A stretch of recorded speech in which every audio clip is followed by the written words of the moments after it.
अस्सलाम वालेकुम बच्चों। अच्छा जी, तो आज का जो हमारा टॉपिक है वो है एंजाइम इनहिबिशन। वैसे तो इतना बड़ा टॉपिक नहीं था, लेकिन मैंने सोचा कि इम्पोर्टेंट तो है ये एमसीक्यूज के लिए, तो उस लिहाज से हम इसको डील करें एमडी कैट के लिहाज से, ठीक है। तो सबसे पहले तो मुझे ये बताओ कि इनहिबिशन होती क्या है। What is inhibition? तो इनहिबिशन जो वर्ड है ना, वो निकला है हमारे पास इनहिबिट से, ठीक है। दो वर्ड्स हैं हमारे पास, एक होता है इनहिबिट और एक होता है एग्जिबिट। तो देखो, जब भी आपके पास इन की कॉनोटेशन आ रही है ना, आई एन, और इन जिस भी वर्ड के साथ लगे, तो फिर वो नेगेटिव उसको सेंस देता है। मतलब इनकम्प्लीट, इनकॉम्पिटेंस, इनकॉम्पिटेंट, इनकम्पैटिबल। तो इन जब भी किसी भी वर्ड के साथ आता है तो आपको नेगेटिव सेंस देगा। तो इनहिबिशन का मतलब होता है रोकना किसी चीज़ से, और एग्जिबिट का मतलब होता है कि उस चीज़ को करना या फिर उसको प्रोसेस करना या उसको कंसिडरेशन में लेकर आना। और इनहिबिट का मतलब इस सबसे ऑपोजिट है। क्या मतलब है उसका? कि किसी चीज़ से अपने आप को बचाना, रोकना, रिफ्रेन, अफ्रेन, या फिर वर्ड्स पड़े होंगे सिनोनिम्स में इंग्लिश के, तो वो सारे इनहिबिट के ही मीनिंग्स में आते हैं। तो एंजाइम इनहिबिशन क्या है? एंजाइम का काम करने से रोकना। तो एंजाइम को काम करने से कौन, क्यों और कैसे रोकता है, हमने आज इसी को डील करना है। एंजाइम इनहिबिशन, ठीक है। तो एंजाइम इनहिबिशन होता है कि एंजाइम को उसके काम से रोका जाना, ठीक है। तो enzyme inhibition occurs when a compound binds to an enzyme and prevents it from functioning. वही बात जो मैंने आपको बता दी है। अच्छा, ये इन वाली जो कॉन्टेशन वाली बात थी ना, ये सारे इंग्लिश के रूल्स हैं। तो वैसे तो अभी हम लोगों ने इंग्लिश स्टार्ट नहीं की, लेकिन मेरा ये मकसद था कि जहाँ से कोई इस तरह की इन्फॉर्मेटिव बात आप लोगों तक पहुँचाई जा सके, आपको बताई जा सके, वहाँ से बता दी जाए, उसको छुपाया ना जाए, रोका ना जाए, ठीक है। और आप भी इन सब बातों को नोट कर लिया करो, इम्पोर्टेंट पॉइंट्स जो हैं उनको लिख लिया करो साथ ही, ठीक है। अच्छा, अब एंजाइम के ऊपर कोई भी जो दूसरा मॉलिक्यूल है वो कैसे एक्ट करता है, it depends upon its functioning, ठीक है। मतलब जो मॉलिक्यूल आ रहा है वो किस तरह का इनहिबिटर है, किस फिनोमेना के तहत उसने काम करना है, वो हमारे पास वो मॉलिक्यूल ही बताता है। या फिर जिस टाइप का फंक्शन उस वक्त रिक्वायर्ड होता है, वो बताता है कि इनहिबिशन किस टाइप की होगी। यहाँ पे कुछ एग्जांपल्स हैं इनहिबिशन की। पेनिसिलिन जो है, पेनिसिलिन एंटीबायोटिक, ठीक है। मतलब ज़रूरी तो नहीं है कि सारे जो मॉलिक्यूल्स है वो हमारे ही सेल्स को किल करें, कुछ दूसरे सेल्स को किल करने के लिए भी होते हैं। तो अगर हम पेनिसिलिन की बात करें, तो एक एंटीबायोटिक है, एंटीबायोटिक जो भी आप लोग बोलते हैं। और करता क्या है, वो बैक्टीरियल सेल पर हमला करता है, और बैक्टीरियल सेल के जो एंजाइम्स है ना, उन पर उनको इनहिबिट करता है, उनकी मज़ीद प्रोडक्शन को और उनके प्रोसेसेस को इनहिबिट करता है, जिसकी वजह से बैक्टीरिया ग्रो नहीं कर पाता। और आपको पता, सारे प्रोसेसेस तो एंजाइम्स ही कर रहे होते हैं हमारी बॉडी के। तो जब बैक्टीरिया के अंदर एंजाइम्स सही से काम नहीं कर रहे होंगे, तो बैक्टीरिया अल्टीमेटली मर जाएगा। इस तरह से मेथोट्रेक्सेट है, ये भी एक कीमोथेराप्यूटिक और ट्रीटमेंट में यूज़ होता है। और यूमेटिक आर्थराइटिस, वो होता है, आर्थराइटिस तो होता है हमारे सारे जॉइंट से रिलेटेड जितनी बीमारी है ना, तो मेनली तो रूमेटिक आर्थराइटिस एक ऐसी बीमारी जिसमें हमें थोड़ी सी इलनेस फील होती है, सिकनेस होती है, हम थोड़ा सा फीवर हो जाता है, और जोड़ों में से दर्द हो रही होनी है उसके साथ साथ। इस तरह से कुछ और एग्जाम्पल, प्रोटीएस एंजाइम जो है वो एचआईवी और एड्स को ट्रीट करते हैं। करते क्या है, ये जो वायरसेस हैं उन पे जाके असर करते हैं, और वायरसेस की जो मशीनरी है उसको तोड़ फोड़ देते हैं। मतलब एंजाइमेटिक जो मशीनरी है उसको ख़राब कर देंगे, वायरसेस पर जाके एक्ट करेंगे। इस तरह से एस्पिरिन है, सिंडेनाफिल है, बेशुमार है। तो बेशुमार मकसद के लिए यूज़ भी होते हैं। मतलब ट्रीटमेंट, अभी जैसे आपने देख लिया कि बैक्टीरिया को ये निस्तो नाबूद कर रहे हैं, तो बैक्टीरियल डिजीजेस से इसका ट्रीटमेंट कर रहे हैं ना हमारा।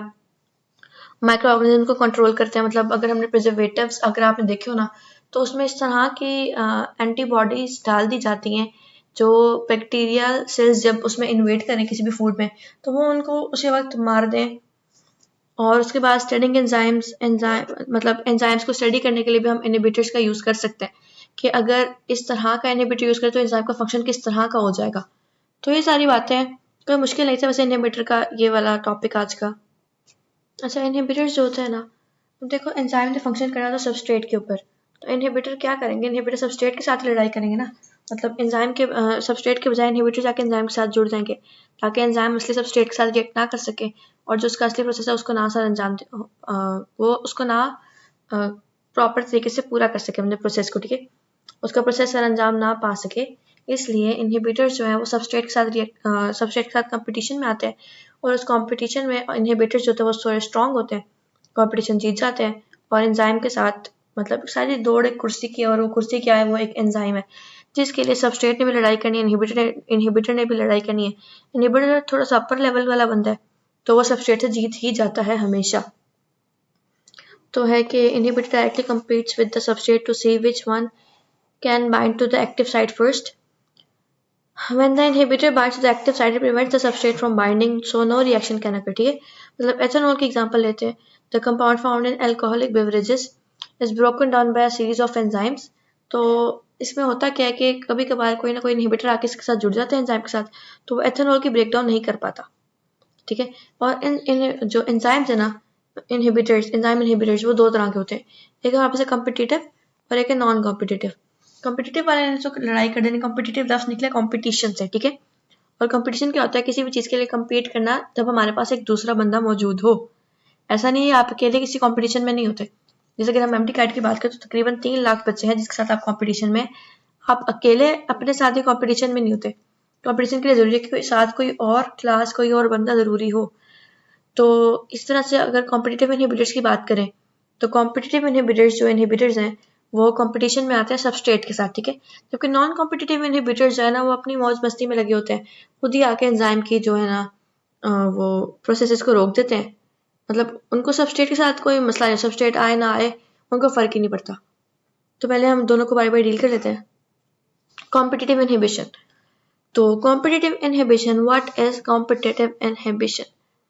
Competitive inhibition occurs when a molecule other than enzymes natural substrate, मतलब आपको पता है ना कि एंजाइम पे एक ग्रुप ऑफ सबस्ट्रेट आकर रिएक्ट कर सकता है, उसके अलावा अगर कोई मॉलिक्यूल आ जाए और एंजाइम की एक्टिव साइट, अच्छा अभी ये बात बहुत इंपॉर्टेंट है, एक्टिव साइट की बात हो रही है एंजाइम की। जो कॉम्पिटिटिव इनहिबिटर है वो एंजाइम की एक्टिव साइट पर आकर कंबाइन होगा, जुड़ेगा, उसके साथ बॉन्डिंग करेगा, तो फिर वो नेचुरल सबस्ट्रेट को प्रिवेंट कर लेगा एक्टिव साइट पर आने से।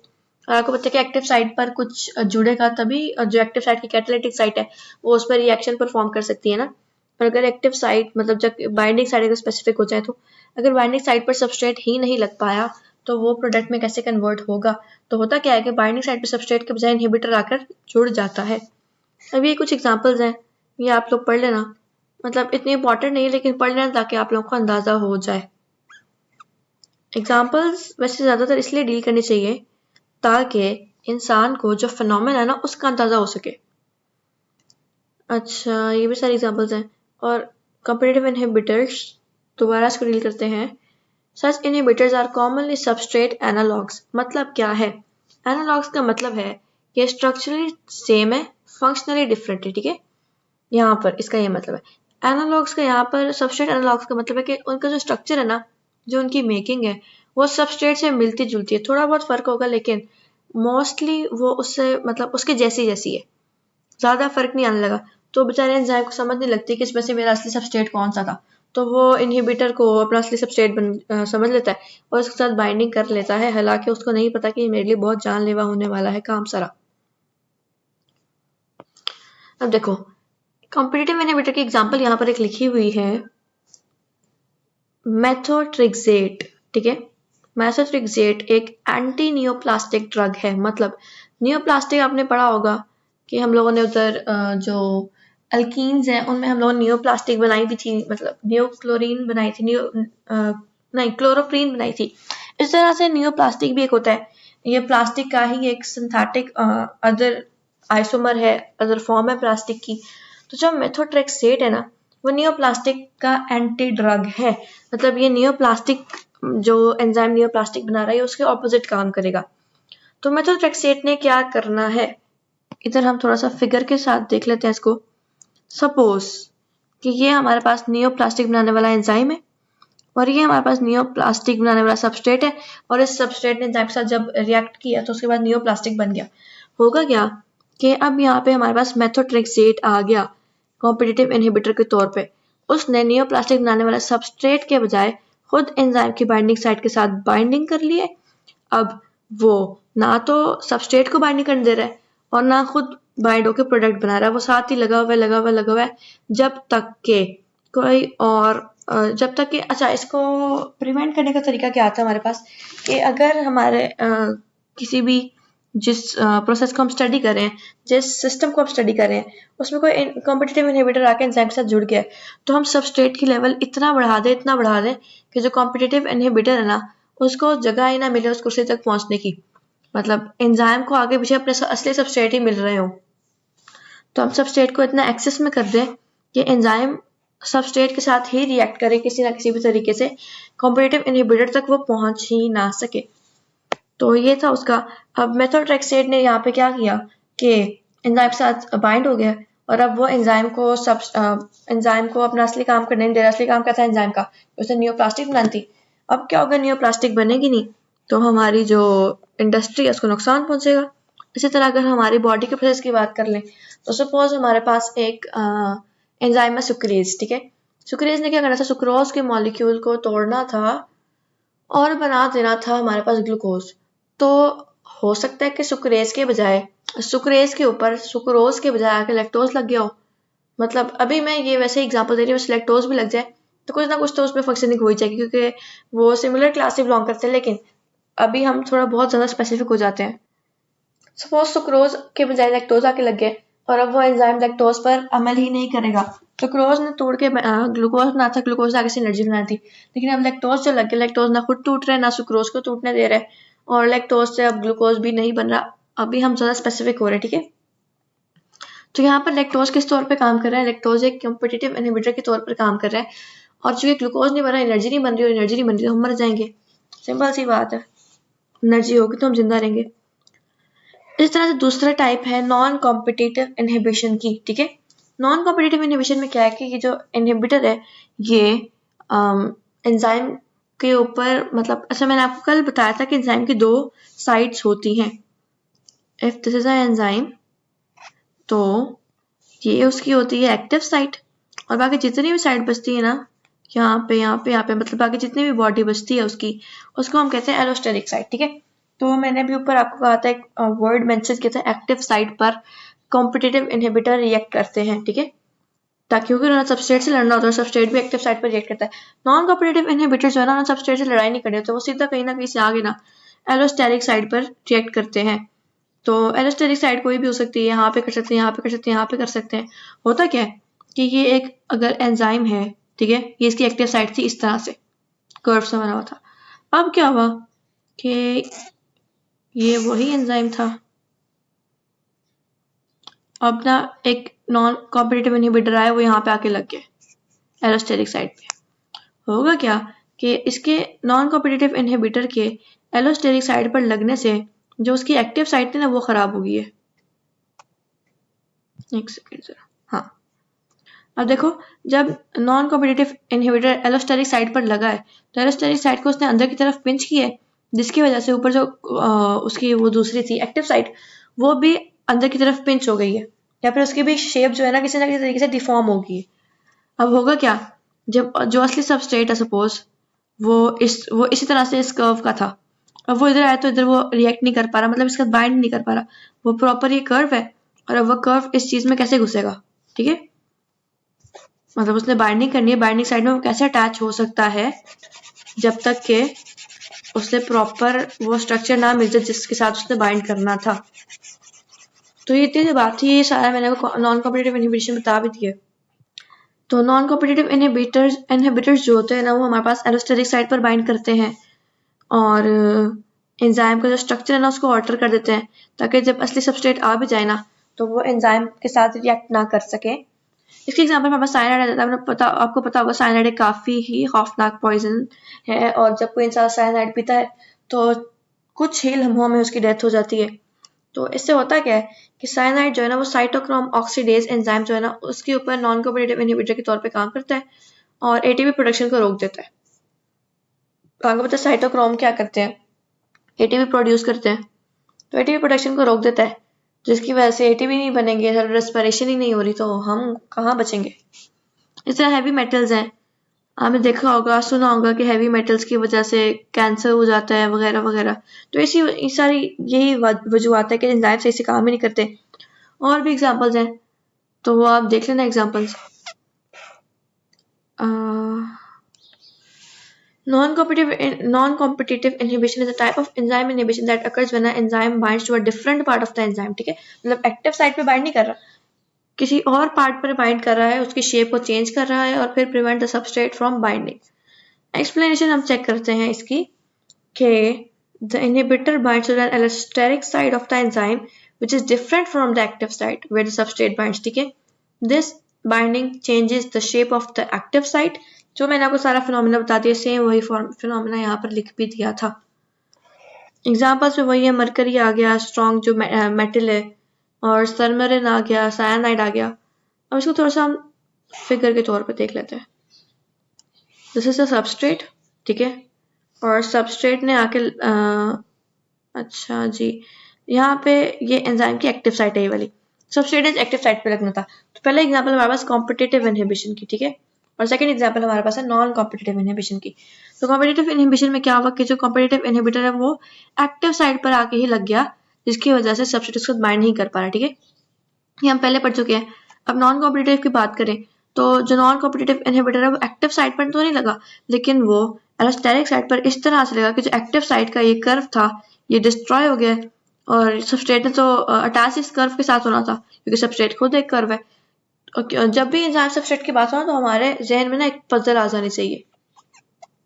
मतलब एक पजल जो होती है, एक पजल का पीस, उसमें एक ऐसा ही पीस फिट हो सकता है जो उसकी तरह का स्ट्रक्चर रखता हो.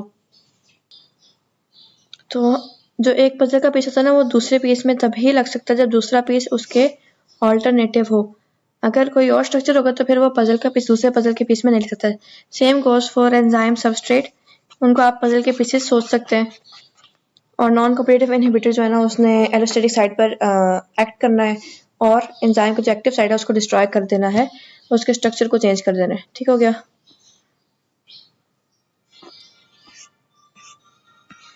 यहाँ पर हमारे पास एक और एग्जांपल है इसी की, मतलब स्ट्रक्चरल एग्जांपल है. अगर हम कॉम्पिटिटिव की बात करें तो ये देखो ज़रा, ये सबस्ट्रेट है और इसका देखो पॉइंटेड एंड है, और एंजाइम की जो एक्टिव साइट है वो भी पॉइंटेड है. इस पॉइंटेड एक्टिव साइट के अंदर ये पॉइंटेड सबस्ट्रेट जाके जुड़ेगा. ठीक है, अब इनहिबिटर की बात करें तो इनहिबिटर ऊपर से तो डिफरेंट है लेकिन एंड उसका भी पॉइंटेड है ना. तो एंजाइम के साथ तो अब इनहिबिटर और सबस्ट्रेट दोनों में से कोई भी जुड़ सकता है. तो मैंने आपको बताया था कि अगर ऐसी बात हो तो फिर पहले इनहिबिटर को हम लोग ज़्यादा फोकस करेंगे, पहले इनहिबिटर जाकर जुड़ जाएगा उसके साथ और कोई रिएक्शन परफॉर्म नहीं हो पाएगा. दूसरी तरफ बात करें तो एंजाइम वही है, सबस्ट्रेट भी वही है, लेकिन इनहिबिटर बदल गया. इनहिबिटर जो है ना वो ऐसा इनहिबिटर जो उसकी एलोस्टेरिक साइट पर फिट आ रहा है किसी भी, वो अब उसकी एक्टिव साइट पर रिएक्ट नहीं करेगा, वो एलोस्टेरिक साइट पर जाके जुड़ेगा, जिसकी वजह से उसकी एक्टिव साइट चेंज हो जाएगी और अब जो असली सबस्ट्रेट है उसके साथ रिएक्ट नहीं कर पा रहा. इसी तरह से अब हम एंजाइम इनहिबिशन भी पढ़ ही लेते हैं. तो एंजाइम इनहिबिशन होता क्या है, देखो जरा. ये हमारे पास एक एंजाइम था, इसके साथ एक सबस्ट्रेट आकर लगा, ठीक है, और ये एंजाइम सबस्ट्रेट कॉम्प्लेक्स बन गया. तो इस एंजाइम सबस्ट्रेट कॉम्प्लेक्स ने ना ये वाला प्रोडक्ट बना दिया. अब ये जो प्रोडक्ट है ये अगले एंजाइम के लिए सबस्ट्रेट के तौर पे काम करेगा. अब ये एंजाइम 2 के साथ सबस्ट्रेट के तौर पे बाइंड हुआ और इस एंजाइम सबस्ट्रेट कॉम्प्लेक्स ने एक नया प्रोडक्ट बना दिया. अब ये नया प्रोडक्ट एंजाइम 3 के लिए सबस्ट्रेट के तौर पे काम करेगा और इसने एक लास्ट प्रोडक्ट बना दिया जो हमारी बॉडी को जिसकी ज़रूरत थी. ये हमारी बॉडी को सपोज स्क्वायर की ज़रूरत थी, ये एंड प्रोडक्ट है. अब हुआ क्या कि ये सारा प्रोसेस होते होते बहुत ज़्यादा स्क्वायर्स बन गए हैं. अब हमारी बॉडी को मजीद स्क्वायर्स की ज़रूरत नहीं है. तो अभी जो स्क्वायर बना जो हमारा एंड प्रोडक्ट था वो पहले वाला जो स्टार्टिंग का एंजाइम था ना, इस सारे प्रोसेस का जो स्टार्ट में एंजाइम आया था उसके एलोस्टेरिक साइट पर जाके रिएक्ट करेगा और उसकी एक्टिव साइट को चेंज कर देगा ताकि मजीद सबस्ट्रेट उसके साथ ना जुड़े और मजीद हमारे पास प्रोडक्ट ना बने. इसको कहते हैं एंजाइम इनहिबिशन. ठीक है, और ये इनहिबिशन होती क्यों है, ताकि हमारी बॉडी में किसी एक ही चीज़ की एक्युमुलेशन ना हो जाए. मतलब आपने पढ़ा होगा उसमें साइक्लिक और नॉन साइक्लिक फॉस्फोराइलेशन में कि अगर हमारे पास नॉन साइक्लिक फॉस्फोराइलेशन के वजह से ढेर सारे वो बन रहे हैं NADPH, तो NADPH का जो पाथवे है ना उसको रोक दिया जाता है, साइक्लिक की तरफ शिफ्ट कर लिया जाता है ताकि हमारे पास ढेर सारे ATP बन जाए. और जब ATP की ज़्यादा अमाउंट हो जाती है तो साइक्लिक को ख़त्म करके नॉन साइक्लिक की तरफ चले जाता है प्रोसेस. तो वो सारा भी हम इनहिबिशन के तौर पर सोच सकते हैं. तो ये था एंजाइम इनहिबिशन. वैसे तो हमारी बुक में इसका एक बॉक्स बना हुआ है लेकिन आज तक बच्चों ने उस बॉक्स को देखा नहीं होता. लेकिन MD कैड में इनहिबिशन एक इम्पॉर्टेंट टॉपिक है. इस टॉपिक को आप लोगों ने अच्छे से डील कर लेना, देख लेना है, और PTB और फेडरल दोनों से आप लोगों ने इस टॉपिक को लेकर चलना है। दोनों से आप लोगों ने कम से कम रीडिंग ज़रूर करनी है। वैसे तो मैंने सारा कवर करा दिए, लेकिन एक दफ़ा रीडिंग आप लोगों ने लाजमी करनी होती है। अल्लाह हाफ़िज़।